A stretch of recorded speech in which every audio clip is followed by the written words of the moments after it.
I had two fathers, a rich one and a poor one. One was highly educated and intelligent. He had a PhD and completed 4 years of undergraduate work in less than 2 years. The other father never finished the 8th grade. Both men were successful in their careers, working hard all their lives. Both earned substantial incomes. Yet one struggled financially all his life. The other would become one of the richest men in Hawaii. One died leaving tens of millions of dollars to his family, charities, and his church. The other left bills to be paid. Both men were strong, charismatic, and influential. Both men offered me advice, but they did not advise the same things. Both men believed strongly in education, but did not recommend the same course of study. If I had had only one dad, I would have had to accept or reject his advice. Having two dads advising me offered me the choice of contrasting points of view, one of a rich man and one of a poor man. Instead of simply accepting or rejecting one or the other, I found myself thinking more, comparing, and then choosing for myself. The problem was, the rich man was not rich yet, and the poor man not yet poor. Both were just starting out on their careers, and both were struggling with money and families.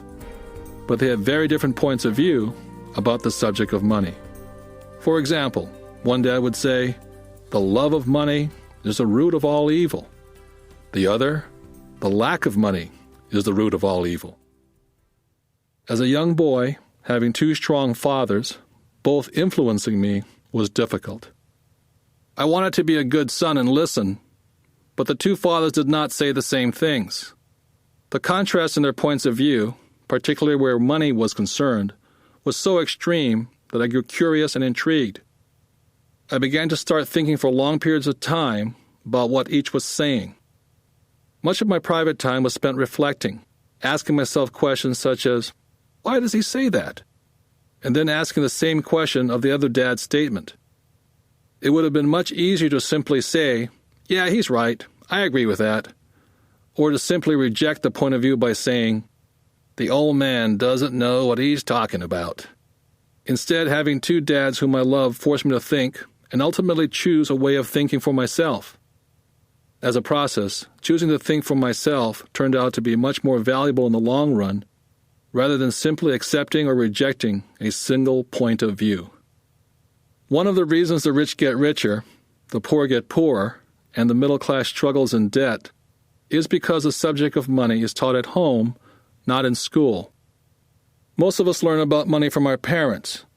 So what can a poor parent tell their child about money? They simply say, "Stay in school and study hard." The child may graduate with excellent grades, but with a poor person's financial programming and mindset.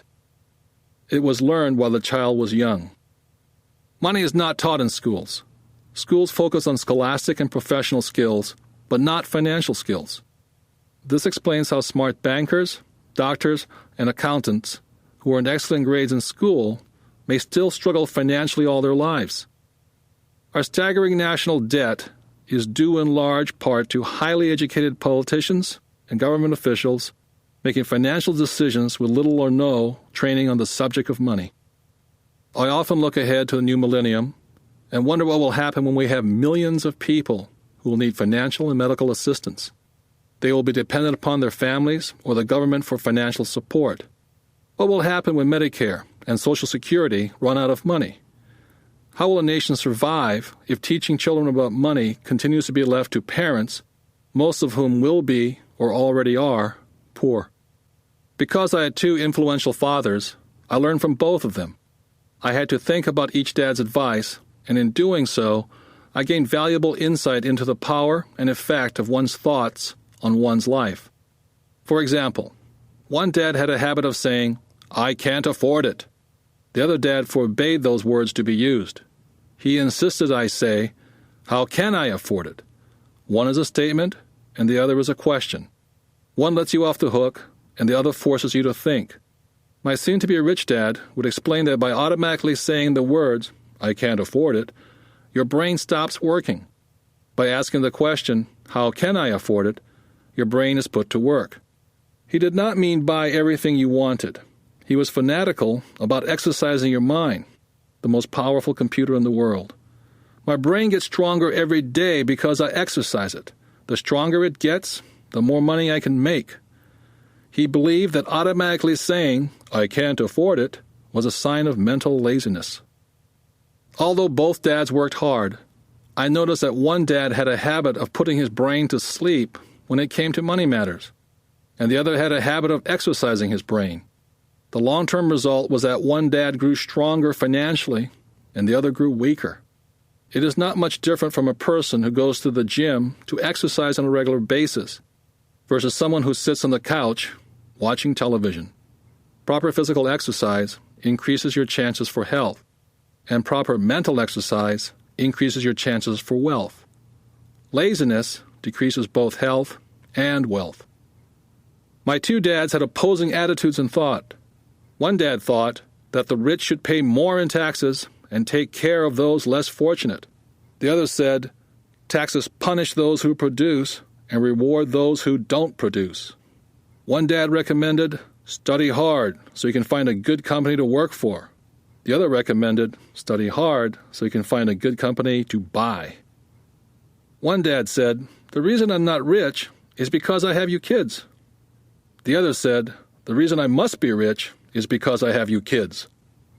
One dad encouraged talking about money and business at the dinner table. The other forbade the subject of money to be discussed over a meal. One said, when it comes to money, play it safe and don't take risks. The other said, learn to manage risk. One believed, our home is our largest investment and our greatest asset. The other believed, my house is a liability, and if your house is your largest investment, you're in trouble. Both dads paid their bills on time, yet one paid his bills first, while the other paid his bills last. Being a product of two strong dads allowed me the luxury of observing the effects different thoughts have on one's life. I noticed that people really do shape their life through their thoughts. For example, my poor dad always said, I'll never be rich, and that prophecy became reality. My rich dad, on the other hand, always referred to himself as rich. He would say things like, I'm a rich man, and rich people don't do this. Even when he was flat broke, after a major financial setback, he continued to refer to himself as a rich man. He would cover himself by saying, there is a difference between being poor and being broke. Broke is temporary, and poor is eternal. My poor dad would also say, I'm not interested in money, or money doesn't matter. My rich dad always said, money is power. The power of our thoughts may never be measured or appreciated, but it became obvious to me as a young boy to be aware of my thoughts and how I expressed myself. I noticed that my poor dad was poor not because of the amount of money he earned, which was significant, but because of his thoughts and his actions. As a young boy, having two fathers, I became acutely aware of being careful which thoughts I chose to adopt as my own. Whom should I listen to? My rich dad or my poor dad? Although both men had tremendous respect for education and learning, they disagreed in what they thought was important to learn. One wanted me to study hard, earn a degree, and get a good job to work for money. He wanted me to study to become a professional, an attorney, or an accountant, or to go to business school for my MBA. The other encouraged me to study to be rich, to understand how money works, and learn how to have it work for me. I don't work for money, were the words he would repeat over and over. Money works for me. At the age of 9, I decided to listen to and learn from my rich dad about money. In doing so, I chose not to listen to my poor dad, even though he was the one with all the college degrees. Once I made up my mind whom to listen to, my education about money began.